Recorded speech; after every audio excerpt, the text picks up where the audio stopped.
vos relations avec les autres phénomènes français ou pas? Pas des relations. C'est pas une relation amicale, c'est pas une relation professionnelle. Je vais réfléchir à ça, je vais je vous l'envoie. Moi, je vais réfléchir aussi. Et puis ça ira. C'est le fait qu'on a des technocrates politiques à la tête des... La quatrième partie, parce que je pense que tel qu'elle est là, ça fait pas bien. Mais la troisième partie, ça pourrait être...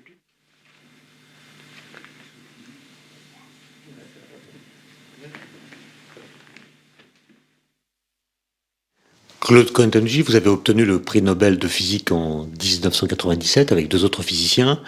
Ce prix a récompensé vos travaux dans le domaine de l'étude des interactions entre les atomes et la lumière, entre la matière et le rayonnement. Ces interactions sont régies par ce qu'on appelle la physique quantique. Qu'est-ce que c'est exactement la physique quantique? Alors, si vous voulez, dans ce problème particulier, on a 2 partenaires en présence, la lumière d'une part, les atomes d'autre part. Je vais peut-être d'abord expliquer comment nos idées ont évolué en ce qui concerne la lumière, ensuite comment elles ont été généralisées aux atomes, comment l'idée de dualité onde-corpuscule qui joue un rôle central en théorie quantique a été généralisée, étendue de la lumière aux atomes, et ensuite aborder les grands processus d'interaction entre atomes et photons, c'est-à-dire l'émission et l'absorption de photons, et montrer le type d'information que l'étude de ces phénomènes permet d'apporter. Donc, si vous voulez, commençons d'abord par la lumière, si vous voulez bien. Nous savons tous, je crois que la lumière est une onde formée d'un champ électrique et d'un champ magnétique qui se propage dans l'espace avec une très grande vitesse, qui est la vitesse de la lumière, de l'ordre de 300 000 km par seconde.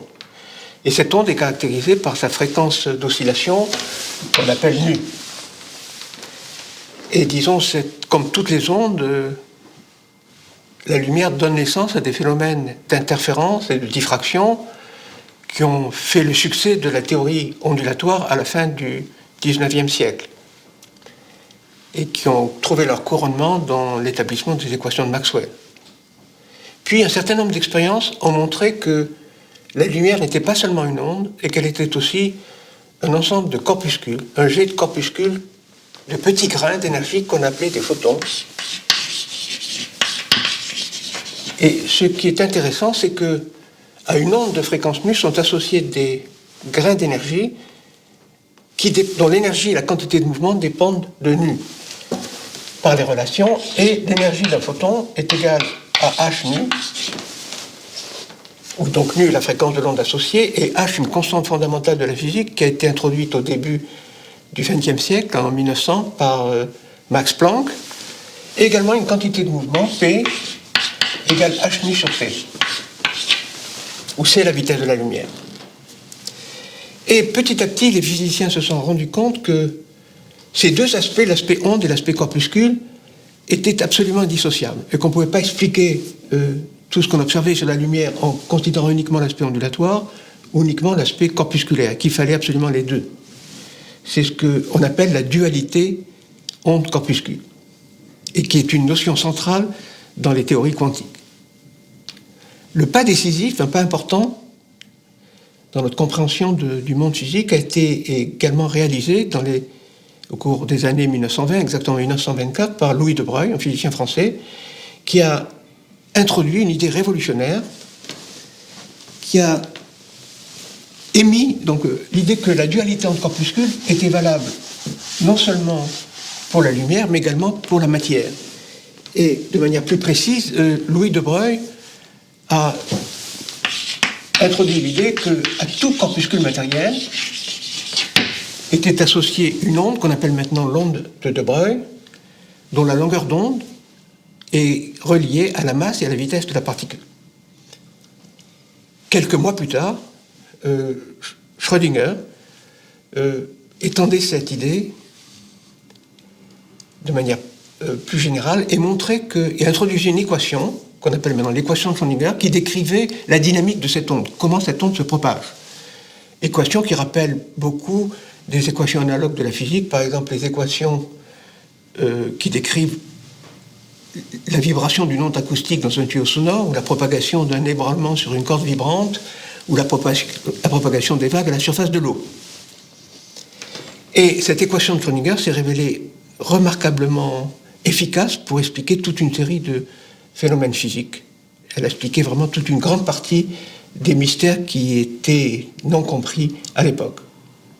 Alors, ce qui est remarquable avec cette équation, c'est que si on considère par exemple l'équation de Schrödinger qui décrit comment un électron évolue, l'onde qui est associée à un électron évolue dans le potentiel électrostatique créé par un proton, par son noyau, on trouve que seules certaines fréquences d'oscillation conduisent à des solutions acceptables physiquement, de la même manière que dans un tuyau sonore, une onde sonore ne peut vibrer, osciller, pour des longueurs bien définies du tuyau que pour des fréquences bien définies, qui correspondent au son que peut émettre le tuyau sonore et à ses harmoniques. De même, une corde vibrante, fixée aux deux extrémités, ne peut vibrer qu'à des fréquences bien définies, qui sont les fréquences d'oscillation de la corde qu'on utilise dans une guitare ou dans un violon.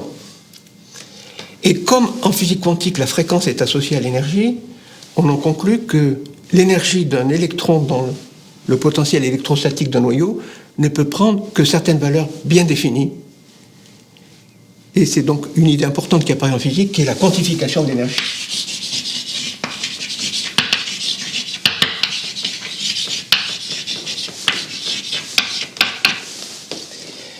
Et de sorte que maintenant, quand on veut représenter l'ensemble des niveaux d'énergie d'un atome, on utilise une figure que je vais dessiner ici, qui consiste à tracer un trait horizontal pour chacun des niveaux d'énergie possibles de l'atome, avec une altitude proportionnelle à son énergie. Par exemple, je dessine ici l'état d'énergie le plus bas de l'atome, petit a, qui a une énergie EA, qui a une altitude proportionnelle à EA.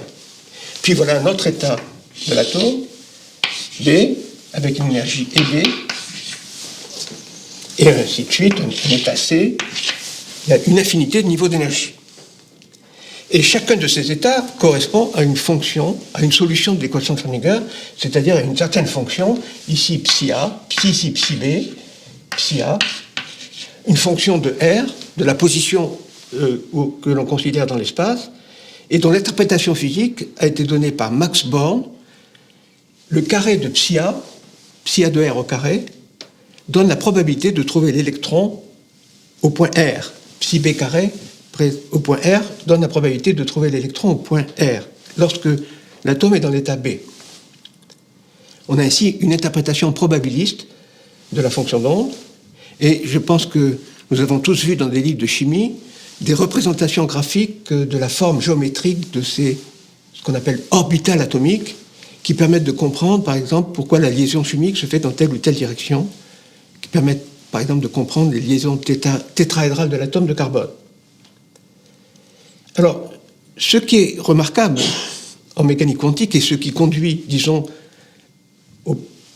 à la difficulté essentielle de compréhension de cette discipline, c'est que si l'atome peut exister dans l'état A, dans la fonction d'onde psi A de R, s'il peut exister aussi dans l'état B, avec la fonction d'onde psi B de R, il peut aussi exister dans une superposition de ces deux états, par exemple psi A de R plus psi B de R, ou psi A de R moins psi B de R. Ici, j'ai pris une superposition de ces deux états avec le même poids pour psi A et le même poids pour psi B, des poids égaux. Alors, une première manière de considérer un tel état serait de dire que l'atome a une chance sur deux d'être dans l'état A, une chance sur deux dans l'état B. Ce serait une interprétation purement probabiliste.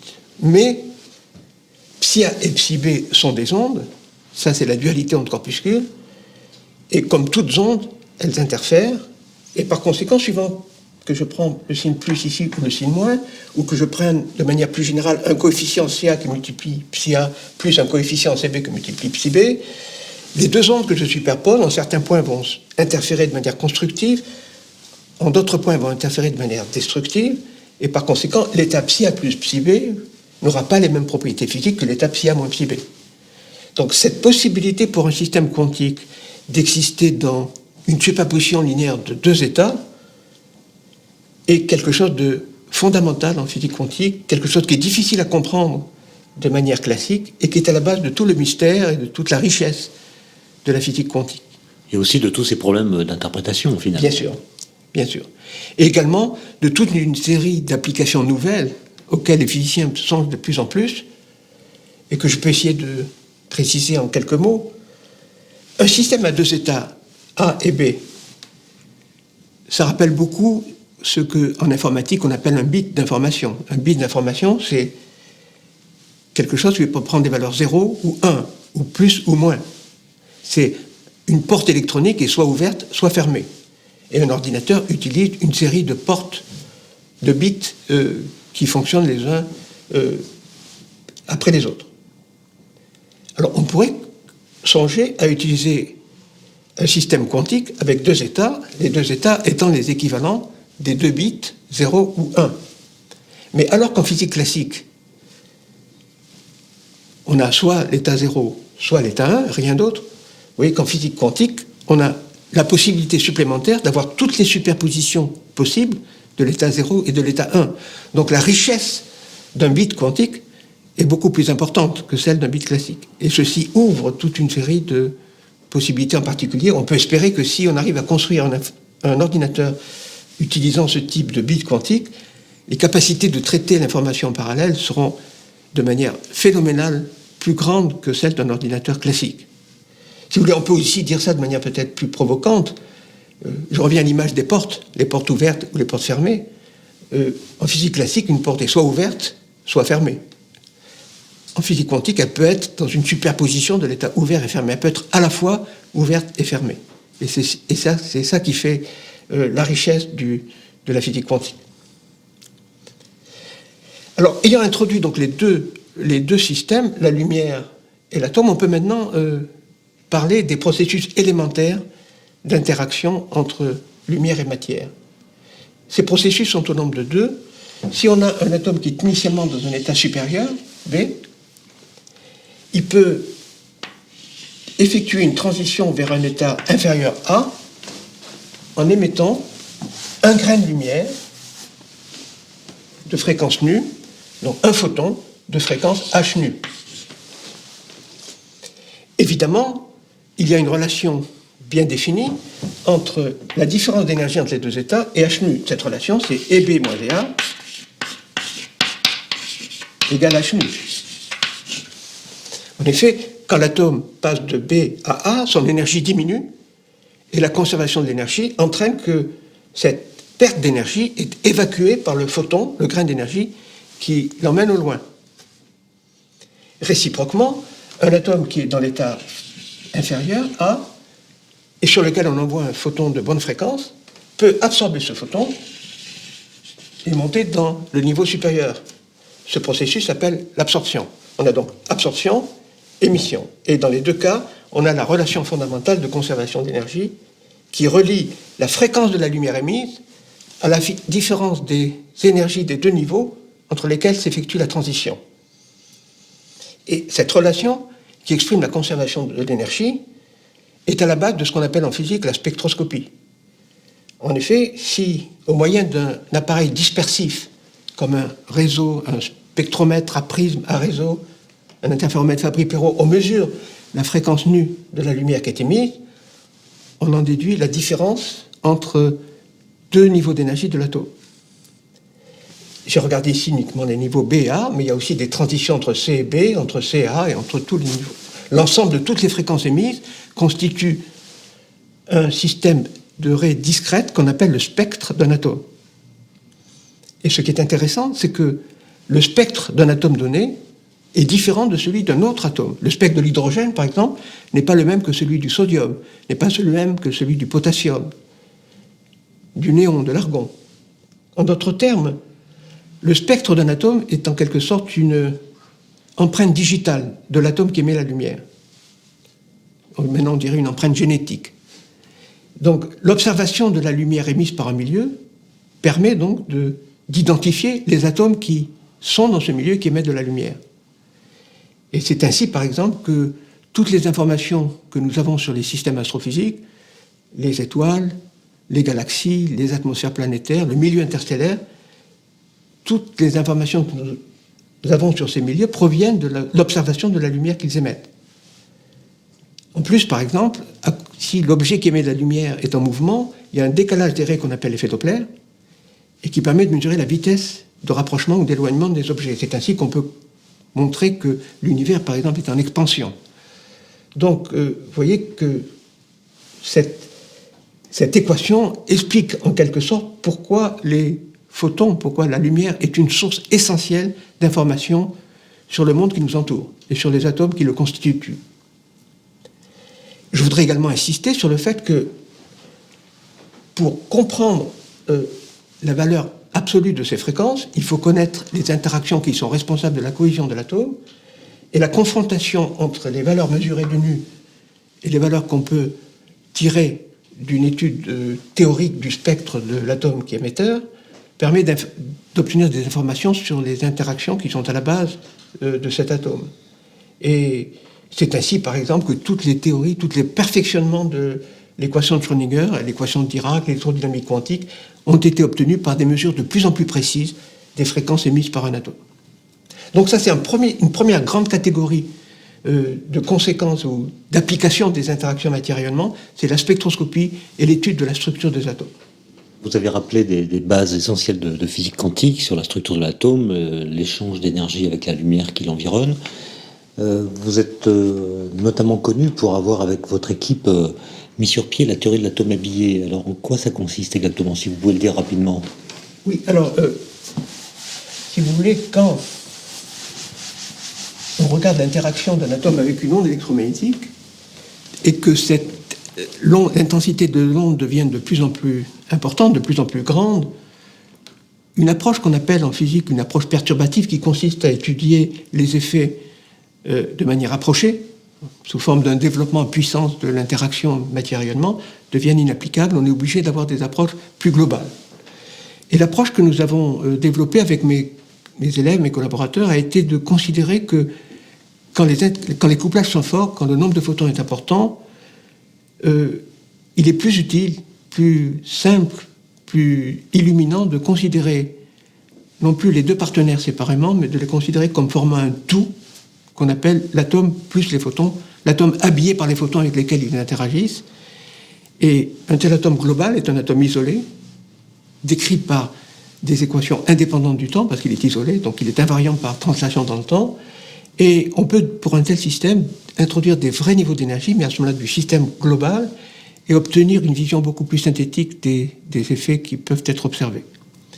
Alors, si vous voulez, je voudrais en donner un exemple, par exemple. Nous en avons parlé lors de la première ou deuxième émission, je crois, qui est le déplacement des niveaux par la lumière.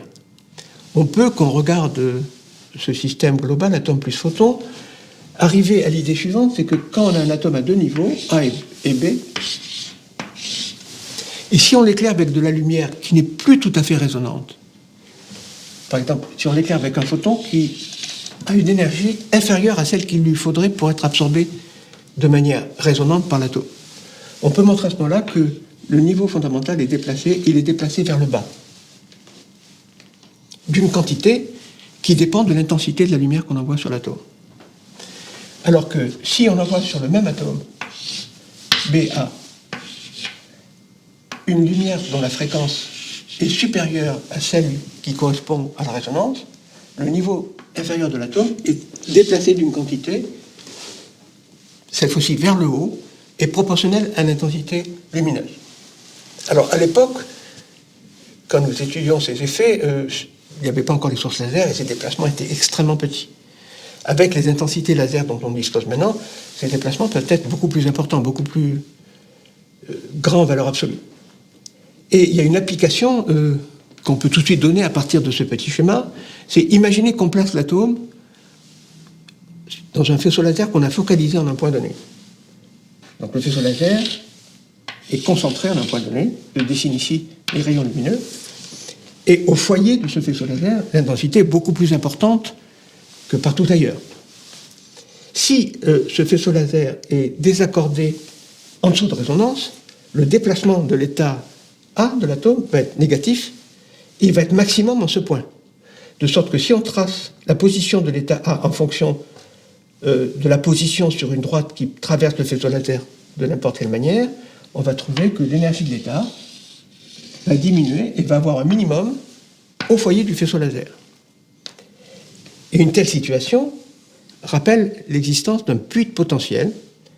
Et dans ce puits de potentiel, l'atome peut se trouver piégé si sa vitesse ne lui permet pas de s'échapper du puits. C'est ce qu'on appelle un piège laser. Et ces pièges, maintenant, sont couramment utilisés pour piéger des atomes. Je dirais donc, même plus... Ces travaux remontent à quelle période de votre propre carrière?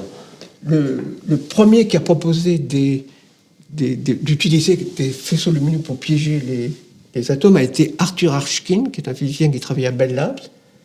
Nous en avons donné une interprétation en termes d'atomes habillés. Et maintenant, je dirais même que les premiers pièges qui ont été réalisés, les premiers dispositifs de ce type ont été utilisés pour piéger non pas des atomes, mais des objets biologiques, des virus, des bactéries. Parce qu'effectivement, si on envoie un faisceau laser sur un milieu contenant des virus, des bactéries, la fréquence du faisceau laser est toujours plus basse que les fréquences de résonance de cet objet, et on peut donc le piéger au foyer du faisceau laser, le manipuler. C'est ce que les biologistes appellent maintenant les pinces optiques.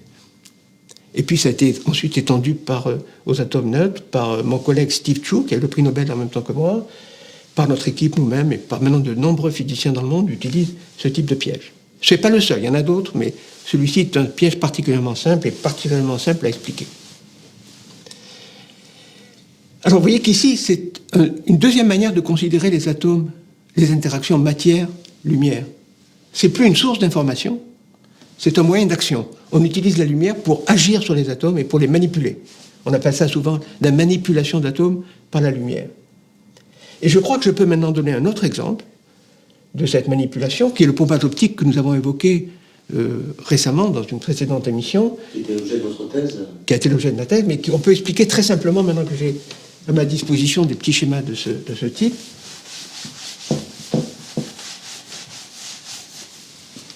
Je reviens à l'atome avec deux niveaux, A et B, mais j'introduis maintenant un élément supplémentaire, compliquant un petit peu la situation, mais en fait donnant naissance à des applications plus riches.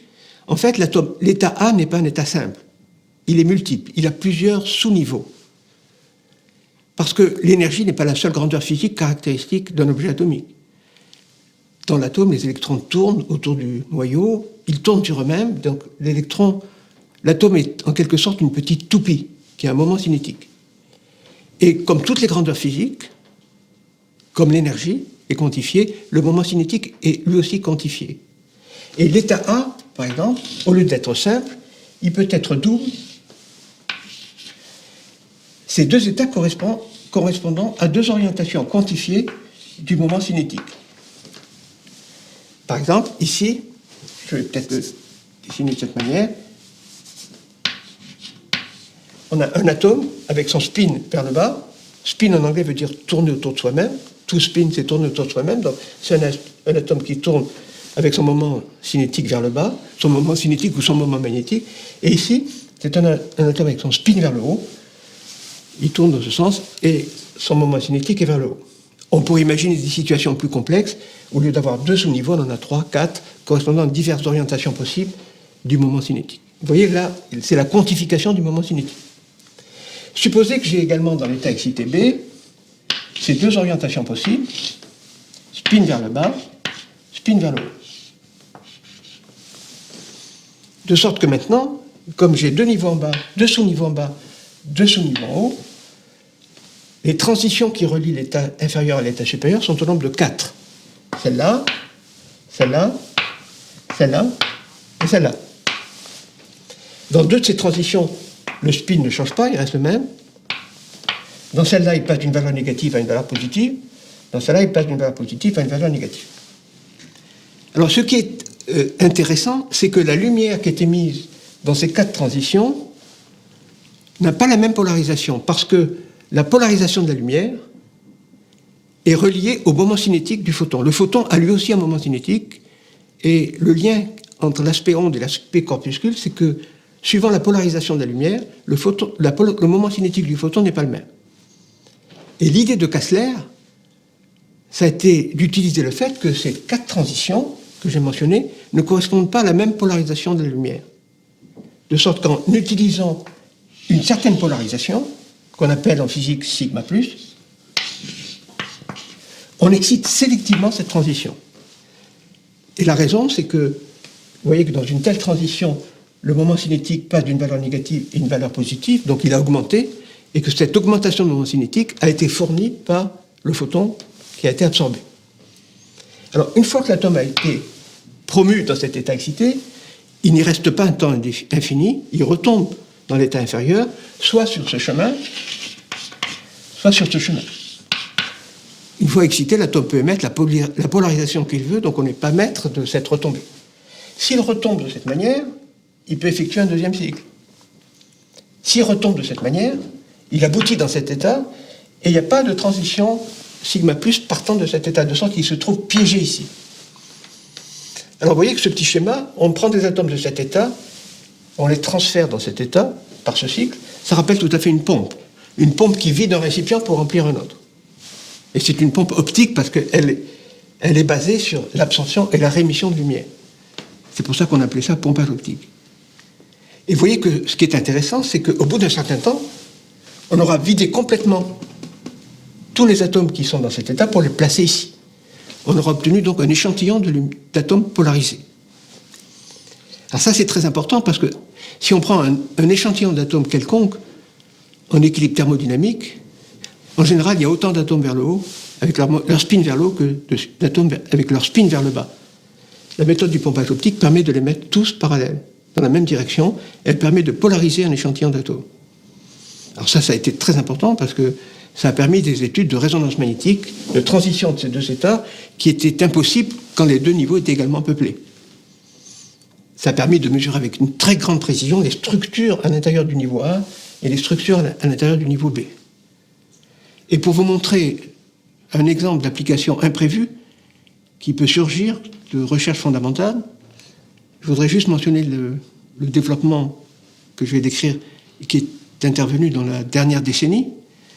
C'est que des physiciens, d'abord aux États-Unis, puis en Europe, se sont rendus compte que si on polarisait de l'hélium-3, qui est un gaz rare, par pompage optique, qu'on le mélangeait à de l'air, et qu'on le faisait respirer à un patient, on remplissait ses poumons d'un gaz polarisé, permettant à ce moment-là de faire une image de résonance magnétique des cavités pulmonaires. D'habitude, l'IRM, l'imagerie par résonance magnétique, détecte les protons des molécules d'eau, des atomes d'hydrogène des molécules d'eau. Donc l'IRM traditionnel ne détecte que les parties solides ou liquides du corps, les os, le sang, les tissus. Ici, on a rempli d'un gaz des cavités vides, des cavités pulmonaires, et on peut voir à ce moment-là la forme de ces cavités vides. Et on peut voir celles qui sont obstruées, et on peut avoir maintenant un nouvel outil de diagnostic des maladies pulmonaires extrêmement prometteur, extrêmement efficace. Et comme toutes les grandes découvertes, cette application n'était pas prévue. Absolument. Je ne pense pas qu'une application comme ça serait sortie d'un programme gouvernemental demandant de développer une méthode pour détecter les cavités pulmonaires. C'est une idée qui est apparue, d'une part parce que le pompage optique permettait de polariser les noyaux, d'autre part parce que les processus de relaxation de l'hélium-3 sont très longs, parce qu'en effet, il faut qu'on puisse polariser les noyaux d'hélium dans le laboratoire, les mettre dans un flacon et les transporter à l'hôpital. Il faut pour ça que si, une fois qu'on les a orientés, les collisions ne les désorientent pas. Donc il faut comprendre les processus de désorientation des spins nucléaires. Et ça aussi, c'est encore un grand domaine de la recherche fondamentale. Donc c'est toute une série de progrès qui ont été réalisés de manière indépendante, qui ont abouti, qui ont rendu possible cette application qui était d'une simplicité très, très belle, très, très importante. Voilà donc ça, c'est une découverte, si on peut dire, d'Alfred Kastler, qui lui a valu le prix Nobel en 1966. On en a parlé déjà. Et vous-même, comment intervenez-vous dans la suite de cette histoire ? J'en arrive maintenant à la troisième. Vous remarquez que j'ai utilisé jusqu'à présent deux lois de conservation. La conservation de l'énergie et la conservation du moment cinétique. J'arrive maintenant à la troisième loi de conservation, c'est la conservation de la quantité de mouvement. Alors, ce que je vais essayer maintenant d'expliquer, c'est qu'il est possible, en faisant interagir des atomes avec des photons, d'exercer sur les atomes des forces considérables. Et la raison est la suivante. imaginez que... Alors, je vais dessiner maintenant un atome par un petit point, un atome dans l'état A. Et imaginez qu'on envoie sur lui un photon résonnant. Résonance, ça veut dire qu'il a une énergie qui correspond... Il a l'énergie accordée pour permettre le passage de A à B. Et comme je vous l'ai dit tout à l'heure, ce photon a une quantité de mouvement h sur c. Et je suppose initialement l'atome immobile. L'atome absorbe le photon, il monte dans l'état B, qui est en général plus gros, je le dessine par un petit rond plus gros. Et la quantité de mouvement global de l'état initial doit être égale à la quantité de mouvement global de l'état final. Initialement, l'atome est immobile, il a donc une quantité de mouvement nulle, le photon a une quantité de mouvement h sur c. Dans cet état, dans ce deuxième état, il n'y a plus de photon, il est absorbé, donc l'atome va bouger avec une vitesse v telle que mv, j'avais appelé recul, mv recul, égale h sur c. Donc, le fait qu'un système recevant un projectile recule est bien familier dans la vie quotidienne. Si on a une raquette de tennis et qu'on envoie dessus une balle de tennis, la raquette recule. Si on a une cible qui reçoit une balle de fusil, la cible recule. Donc ceci, c'est pour ça qu'on appelle la vitesse de recul. Alors cette vitesse de recul, qu'on calcule son ordre de grandeur, pour un atome courant, on trouve que c'est quelque chose qui est de l'ordre de 10-2 mètres par seconde. C'est-à-dire 1 centimètre par seconde. C'est une quantité qui est très faible par rapport aux vitesses d'agitation thermique des atomes, qui est plutôt de l'ordre du kilomètre par seconde. Par exemple, dans cette pièce, les molécules qui nous entourent se promènent avec des vitesses qui sont de l'ordre de 500 mètres par seconde. Beaucoup plus élevées. C'est la raison pour laquelle ce phénomène est, en général, la plupart du temps, négligé. Maintenant, une fois que l'atome est dans l'état excité, il n'y reste pas indéfiniment. Les états atomiques excités ont ce qu'on appelle une durée de vie. Au bout d'un certain temps, ils retombent spontanément dans l'état fondamental. Au bout d'un temps tôt, qui est de l'ordre typiquement de 10-8 secondes. 1 100 millionième de seconde.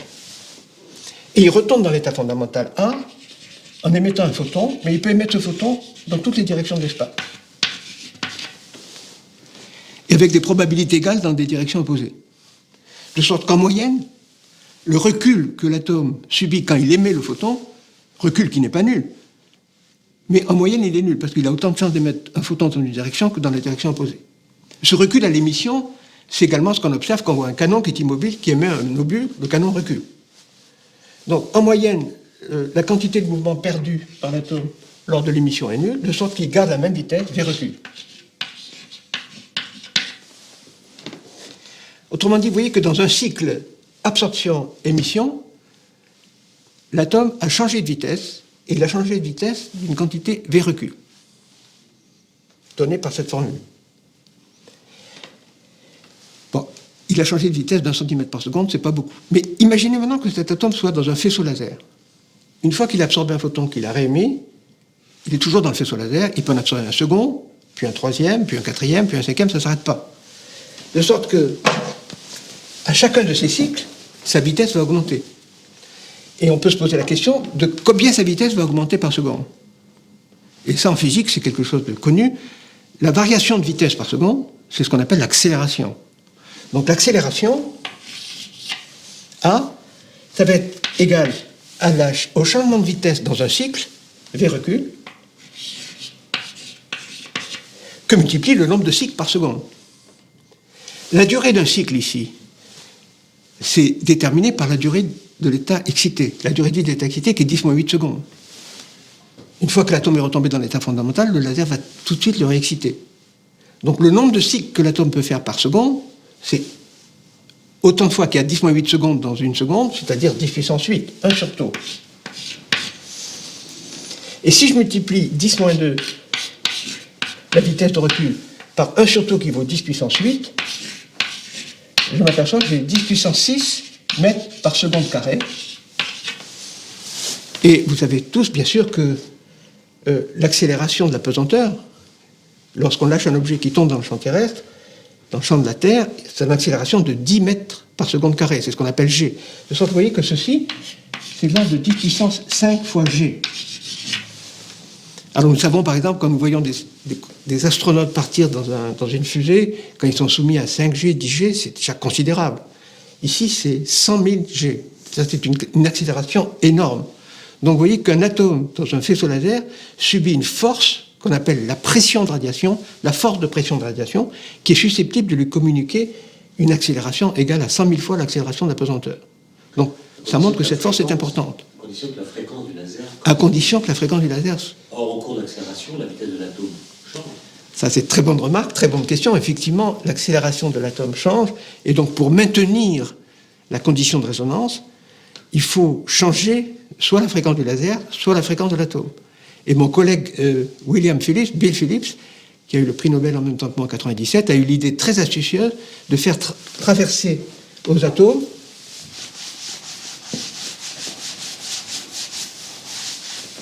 si vous voulez, voilà, on a un jet d'atomes qui sort d'un four, ça c'est les atomes, avec une vitesse initiale de 1 km par seconde, c'est-à-dire 10 puissance 3 mètres par seconde, et on l'éclaire tête bêche avec un faisceau laser. Et comme vous le faites remarquer très justement, au fur et à mesure que l'atome est ralenti, il sort de résonance. Alors, l'idée de Bill Phillips a été de mettre cet atome dans un solénoïde à un roulement variable, créer un champ magnétique inhomogène dans ces directions, et on peut montrer en physique qu'un champ magnétique déplace les niveaux d'énergie de l'atome, et on calcule à ce moment-là le profil du champ magnétique pour que, au fur et à mesure que l'atome est ralenti, la variation de sa fréquence propre compense le déplacement Doppler, et qui reste en résonance avec le faisceau laser tout le temps, tout au long de sa trajectoire. Et donc c'est de cette manière que les premiers atomes ralentis ont été obtenus, par cette méthode qu'on appelle le ralentisseur Zeeman, parce que l'effet qu'on utilise, l'effet de variation de la fréquence atomique avec le champ magnétique, c'est ce qu'on appelle en physique l'effet Zeeman. Alors, tant que je suis là, je peux tout de suite donner des ordres de grandeur. Si on part de 10 puissance 3 mètres par seconde, si on reste à résonance tout le temps, et qu'on exerce une décélération de 10 puissance 6 mètres par seconde carré, le temps d'arrêt, le temps au bout duquel on va arrêter les atomes, c'est de l'ordre de la vitesse initiale, V0, divisé par la décélération A. C'est-à-dire 10 puissance 3 divisé par 10 puissance 6, c'est de l'ordre de 10 moins 3 secondes. Donc en 1 milliseconde, les atomes sont arrêtés. Alors imaginez des atomes qui partent à 1 km par seconde, vous les arrêtez en 1 milliseconde. Et pendant ce temps, ils vont parcourir une distance qui est donnée par une formule qu'on utilise en terminale, qui est la formule L, égale V02 sur 2 fois l'accélération. Et quand on remplace V0 par 10 puissance 3, A par 10 puissance 6, on trouve ceci, c'est 0,5 mètres. Autrement dit, les atomes sortent du four, 1 km par seconde, le laser les éclaire comme ceci, et en 50 cm, 1 mètre, ils sont arrêtés. Et donc c'est une expérience qui est réalisable en laboratoire et qui marche. Donc de cette manière, on peut arrêter un jet atomique. Et c'est impressionnant parce que on voit le jet atomique par la lumière que les atomes émettent, et on voit le jet atomique s'arrêter brutalement, et puis les atomes retournent en arrière vers le four. Donc vous voyez, on arrête les atomes. On ne les arrête pas complètement, ils gardent une dispersion de vitesse autour de la valeur moyenne nulle, et ensuite le refroidissement consiste à diminuer cette dispersion de vitesse, parce qu'en physique, la température est associée à la dispersion de vitesse. Et ça, c'est le refroidissement laser, et c'est les travaux qui ont valu donc à Steve Chu, Bill Phillips et à moi-même le prix Nobel de physique en 1997. Vous parlez d'une autre technique qui consistait non pas à jouer sur l'atome. C'est ça qui est amusant, c'est que les autres techniques utilisent les techniques qui se sont révélées les plus efficaces pour le refroidissement laser, sont ce qu'on appelle maintenant le refroidissement scisif.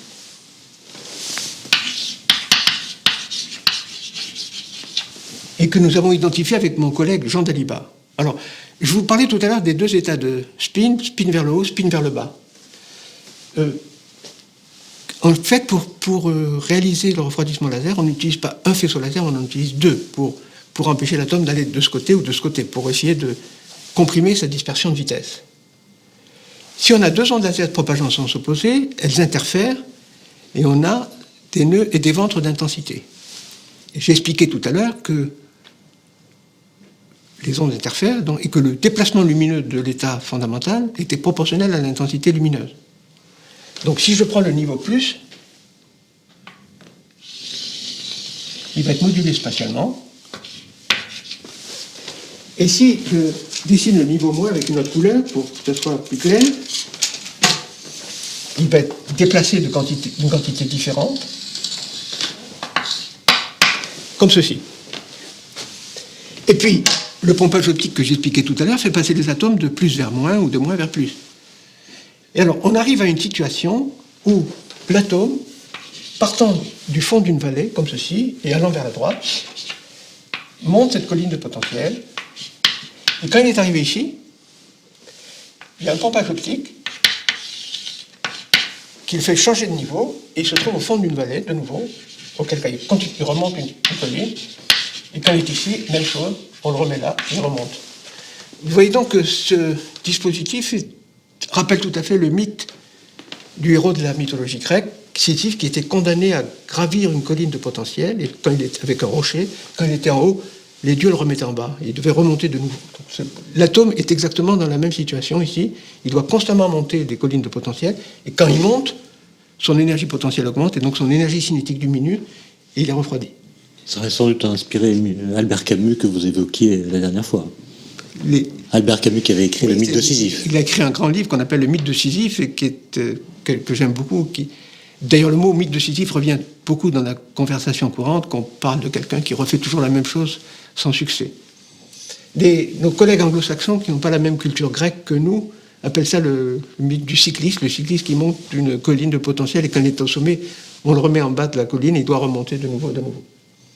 Ça a été un mécanisme qu'on a identifié qui a permis d'obtenir des températures de 10-6 degrés Kelvin, c'est-à-dire la température ambiante autour de nous est de 300 degrés Kelvin, donc c'est des températures 300 millions de fois plus basses que les températures ambiantes. Et à ces températures, les atomes, au lieu de se promener à des vitesses de l'ordre de kilomètres par seconde, ne se promènent plus qu'à quelques millimètres par seconde. Ils ont été extrêmement assagis. Alors, je voudrais aussi signaler une autre méthode que nous avons mis au point au laboratoire, en particulier avec Alain Aspect, qui passait un certain temps dans notre équipe, et qu'on appelle le refroidissement par état noir. Alors, l'idée à ce moment-là, ça consiste à placer les atomes dans une superposition de deux états du bas, par exemple de l'état spin vers le haut et de l'état spin vers le bas. Donc, l'atome est dans une superposition linéaire de deux états. Et alors là, c'est un très bel effet quantique. Quand il est dans un état donné, il peut absorber de la lumière. Quand il est dans l'autre état, il peut absorber de la lumière. Mais quand il est dans une superposition des deux états, l'amplitude d'absorber la lumière à partir du niveau 1 et l'amplitude d'absorber de la lumière à partir du niveau 2 interfèrent destructivement. L'atome ne peut plus absorber de lumière. C'est pour ça qu'on l'appelle un état noir. Et on arrive à rendre ces états noirs sélectifs en vitesse, c'est-à-dire qu'on arrive à faire en sorte qu'on refroidit les atomes, quand ils ont une vitesse nulle, ils sont dans un état noir, ils n'absorbent plus de lumière, et on les garde. Ils sont piégés à V égale 0. S'ils n'ont pas V égale 0, s'ils ont une vitesse non nulle, ils peuvent absorber la lumière jusqu'à ce qu'ils tombent par hasard dans l'état V égale 0, auquel cas ils s'accumulent. Et avec cette technique, nous avons montré qu'il est possible, expérimentalement et théoriquement, qu'il est possible de refroidir des atomes jusqu'au nano-Kelvin, c'est-à-dire jusqu'au milliardième de degré Kelvin. Donc c'est une sorte de refroidissement qui va au-delà du refroidissement que permettait la technique précédente. C'est un cran de plus. Et puis depuis, il y a eu encore d'autres techniques qui ont été développées, qui sont aussi très amusantes, qui est ce qu'on appelle le refroidissement par évaporation. On a des atomes dans un piège, en densité suffisamment importante, les atomes entrent en collision. Quand deux atomes entrent en collision, l'un peut avoir une énergie plus grande, l'autre une énergie plus basse, par conservation de l'énergie. Celui qui acquiert une énergie plus grande peut avoir une énergie suffisante pour s'échapper du piège, il est perdu. Et celui qui reste est beaucoup plus froid, une énergie beaucoup plus basse, et en se cognant avec les autres atomes, ils refroidissent l'ensemble. C'est exactement ce qu'on fait quand on souffle sur sa tasse de café pour évacuer les molécules chaudes et pour refroidir l'ensemble. Et ces techniques ont été essentielles pour compléter le refroidissement laser et arriver à la condensation de Bose-Einstein. Mais j'espère avoir montré par ces quelques exemples l'aspect ludique de la recherche que j'évoquais dans une précédente séance. Je crois qu'on s'amuse beaucoup à imaginer des processus de ce type qui font faire à l'atome on les place dans des états noirs, on les fait rebondir sur des tapis de lumière, on leur fait gravir des collines de potentiel. Donc l'imagination peut se développer, permettre de réaliser des situations tout à fait inattendues. Vous disiez qu'il s'agissait de physique légère. Est-ce que vous pouvez indiquer quelle est la taille des expériences typiques que vous menez au laboratoire? Oui, ça c'est un élément important. Disons, une expérience de ce type nécessite une table d'expérience de 2 mètres sur 3. Alors évidemment, quand vous voyez l'expérience, c'est une forêt de lentilles, de polariseurs, de fibres optiques pour canaliser les faisceaux laser, les amener au niveau de la cellule qui renferme les atomes, de champs magnétiques, de bobines qui créent des champs magnétiques. Bon, ça a l'air compliqué, mais en fait, conceptuellement, c'est relativement simple. Et les coûts, tout en devenant de plus en plus importants, parce que l'équipement devient de plus en plus sophistiqué, sont sans comparaison avec les expériences de haute énergie, bien sûr. Et surtout, une expérience de ce type peut être conduite par une équipe de 2 à 3 personnes. Et si on a une nouvelle idée qui apparaît, on peut rapidement la mettre en œuvre. On peut changer un montage, ajouter un nouveau faisceau laser, en enlever un, ajouter un nouveau champ magnétique, mettre une nouvelle caméra CCD pour observer le nuage d'atomes. Donc elle a une certaine souplesse expérimentale qui permet de s'adapter aux idées qu'on a. Alors l'intérêt fondamental de ces expériences est clair. Il s'agit de mieux comprendre la physique quantique, comment se passe l'interaction entre la lumière et la matière, de tester les principes fondamentaux. Mais il y a aussi des applications à attendre du fait que vous arrivez à maintenir la matière atomique dans des états de température extrêmement faibles. Est-ce que vous pouvez en donner quelques idées? Oui, alors les applications, on peut les comprendre simplement à partir de la remarque suivante, c'est qu'un atome qui est froid est lent. Au lieu d'avoir une vitesse du kilomètre par seconde, il a une vitesse du centimètre par seconde. Et à ce moment-là, donc, il y a 2 grandes classes d'applications. S'il est lent, on peut l'observer longtemps. Et en physique, la précision d'une mesure est d'autant plus grande que le temps d'observation est plus long. Alors, ceci a la conséquence que on peut faire des nouvelles horloges. Alors, les nouvelles horloges, d'abord, les horloges traditionnelles, la seconde est définie à partir de l'atome de césium, et dans une expérience traditionnelle, on a un jet d'atomes de césium qui sort d'un four, qui se propage en ligne droite, et qui va à 1 km par seconde, mettons 1 km par seconde. Et on l'observe, on fait la transition entre 2 niveaux de l'atome de césium, qui définit une fréquence atomique, et à partir de cette fréquence, on définit une unité de temps universelle, parce que l'atome de césium est le même partout dans le monde, et il est difficile de faire une horloge de plus d'1 mètre. Donc si on a 1 km par seconde, une horloge d'1 mètre, le temps d'observation est de 1 milliseconde. D'où l'idée, on va augmenter ce temps considérablement en prenant des atomes ralentis. Alors, si on ralentit les atomes par la technique que je disais tout à l'heure, 1 centimètre par seconde, ils vont tomber dans le champ de gravitation, très rapidement. Et on ne peut pas donc faire une chambre de l'ordre du mètre. D'où l'idée, au lieu de prendre un jet horizontal, de prendre un jet vertical. Donc on a une boule d'atomes froids, on fait d'abord une boule d'atomes froids, et au moyen d'une impulsion laser, on les lance vers le haut. Donc on a une boule d'atomes froids qui monte vers le haut, et maintenant on met la zone d'observation ici, les atomes montent, ils retombent, c'est comme un jet d'eau, c'est ce qu'on appelle une fontaine atomique, ils montent, ils retombent, et vous voyez qu'à ce moment-là, ils passent dans la zone d'observation un temps qui est de l'ordre du dixième de seconde, et non plus de la milliseconde. D'où des raies 100 fois plus fines et une précision 100 fois plus élevée. Et mon collègue Christophe Salomon, avec ses collègues de l'Observatoire de Paris, André Clairon, ont pu réaliser les horloges qui sont actuellement les plus précises du monde. Des horloges qui ont une précision de l'ordre de 10-15. Et les précédentes avaient une précision de 100 fois moins bonne, de 10-13. 10-15, ça veut dire qu'une horloge qui part à un instant donné, 300 millions d'années après, elle n'a pas bougé d'une seconde. Donc ça donne un peu la précision de ce type d'appareillage. L'étape suivante, bien sûr, c'est de se débarrasser complètement de la gravitation, du champ de pesanteur terrestre, et de faire l'expérience dans un satellite, ou dans une station spatiale, ou dans un avion qui fait des vols paraboliques.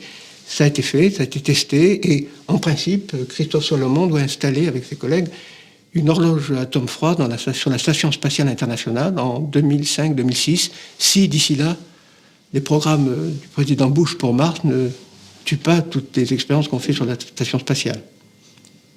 Vous parlez d'une deuxième piste? Alors la deuxième piste, c'est que la deuxième catégorie d'applications, elles sont liées au fait à l'aspect ondulatoire. je parlais tout à l'heure de la longueur d'onde de de Broglie. Et la longueur d'onde de de Broglie est donnée par la formule H, la constante de Planck, divisée par la masse de l'atome, la vitesse V. Ce qui est important, c'est que la vitesse V est au dénominateur. Donc si V est petit, lambda sera très grand. Donc les atomes froids ont des longueurs d'onde de Broglie beaucoup plus grandes que les atomes ordinaires, et leur aspect ondulatoire est plus facile à mettre en évidence. D'où l'idée de recommencer avec des ondes de de Broglie toutes les expériences d'interférence et de diffraction faites avec les ondes lumineuses. Et il y a des champs de recherche complètement nouveaux qui sont apparus, qu'on appelle l'interférométrie atomique, l'optique atomique, qui consiste à répéter ce type d'expérience, et leur originalité tient au fait que la sensibilité des interféromètres à ondes de de Broglie est théoriquement beaucoup plus élevée que celle des interféromètres à ondes lumineuses. Et en particulier, on peut espérer construire des dispositifs permettant de mesurer les vitesses de rotation, permettant de mesurer des champs de gravitation avec des précisions vraiment très très importantes, très élevées. Donc il y a tout ce genre d'applications. Ça consiste finalement à attribuer à la matière, cette fois, toutes les propriétés de la lumière, toutes les propriétés ondulatoires. Et peut-être aussi de tester certaines conséquences qui étaient envisagées au titre d'expériences de pensée, simplement, par les pères fondateurs de la physique quantique. Il y a dans beaucoup de physiciens, comme livre de chevet, les livres de Feynman, où il explique l'expérience d'interférence des photons de Young, où les particules arrivent une par une. Maintenant, cette expérience est possible avec des atomes. Elle a été faite par des collègues japonais qui ont fait l'expérience suivante. Ils ont pris une boule d'atomes froids de néon dans un état excité, mais de très longue durée de vie, de l'ordre de l'heure. Donc, c'est comme si c'était un état fondamental. Donc, les atomes sont très froids.